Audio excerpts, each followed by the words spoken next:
Let's start with question number 25. It says the earth moon distance is about 60 earth radius. What will be the diameter of earth as seen from the moon? तो हमें diameter बताना है of the earth as seen from the moon. तो यहाँ पे आप देख सकते हो कि distance दिया हुआ है between earth and moon. So it is about 60 RE, क्योंकि इन्होंने बोला है 60 अर्थ रेडियस के इक्वल है, इसका मतलब 60 R ही है हमारा मून और अर्थ के बीच का डिस्टेंस. अब यहाँ पे जो डिस्टेंस है बिटवीन मून एंड अर्थ वो किससे ज़्यादा है? Greater than the radius of earth. Radius of अर्थ से बहुत ही बड़ा है. तो इस वजह से आप आर ई को क्या कंसिडर कर सकते हो? You can consider R E as length of arc. R E क्या है आपका? R E is actually the radius of earth. तो हम इसको क्या कंसिडर कर सकते हैं? आर ई कंसिडर कर सकते हैं. So we have a angle theta here in between it. सो हमें एंगल ही निकालना है यहाँ पे. तो एंगल किससे दिया जाता है?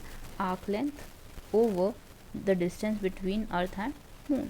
सो arc length is R E और डिस्टेंस कितना है अर्थ और मून के बीच में? It is 60 R E. R E से आर ई कैंसिल हो जाएगा. You are left with 160 radian. तो अब रेडियन को आप क्या करोगे? कन्वर्ट करोगे डिग्री में. तो डिग्री कितना हो जाएगा आपका? It will be 160 into 180 over पाई. तो आपके पास कैंसिल कर सकते हो 60 और 180 को. So this will be 3 over पाई. और 3 ओवर पाई की वैल्यू अप्रॉक्सीमेट वैल्यू आपकी 1 डिग्री होती है, क्योंकि आपको पता है पाई भी 3.14 होता है, इस वजह से.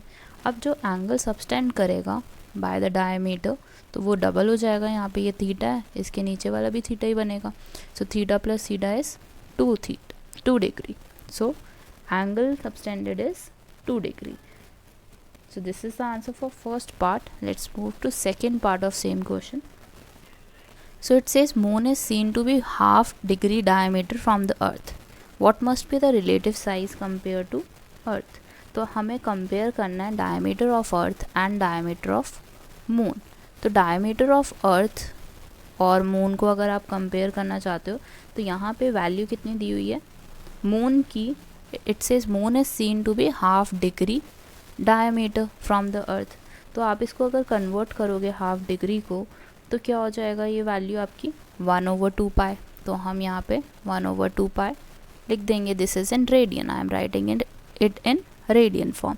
सिमिलरली डायमीटर ऑफ अर्थ को भी आप ऐसे लिख सकते हो. अभी हमने निकाला था diameter of earth, it was 2. तो 2 को अगर हमें कन्वर्ट करना है तो वो क्या हो जाएगा? 2 पाई रेडियन. तो यहाँ पे आपका फाइनल आंसर क्या आ जाएगा? 4, क्योंकि पाई से पाई कैंसिल हो गया.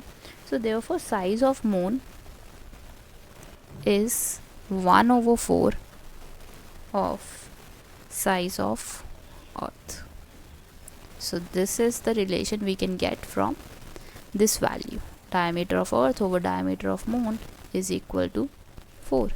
Let's do the third part now. Third part is from parallax measurement the sun is found to be at distance of about 400 times the earth moon distance. इसका मतलब इन्होंने जो इन्फॉर्मेशन दी हुई है वो क्या दी हुई है कि जो डिस्टेंस है सन और मून का वो कितना है? अप्रॉक्सीमेट 400 टाइम्स है. ओके, तो इससे हमें ये समझ आ गया. आर क्या है? It stands for distance. D stand कर रहा है डायमीटर के लिए.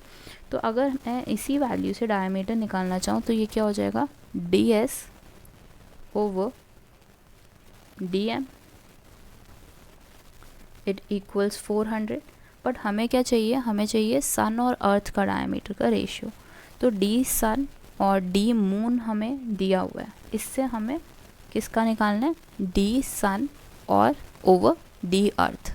तो सबसे पहले अगर हम बात करें लास्ट पार्ट की तो उससे हमारा क्या निकल के आया था कि D E over D M क्या है आपका? It is 4.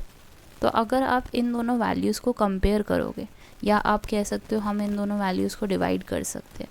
तो डिवाइड करोगे तो क्या होगा? डी एम से डी एम कैंसिल हो जाएगा. आपके पास क्या बचा? D S over D E which will be 400/4 and 400/4 को आप कैंसिल करोगे तो आपको आंसर क्या मिल जाएगा? 100. So the diameter of sun to diameter of earth is 100. So this is the answer for question number 25.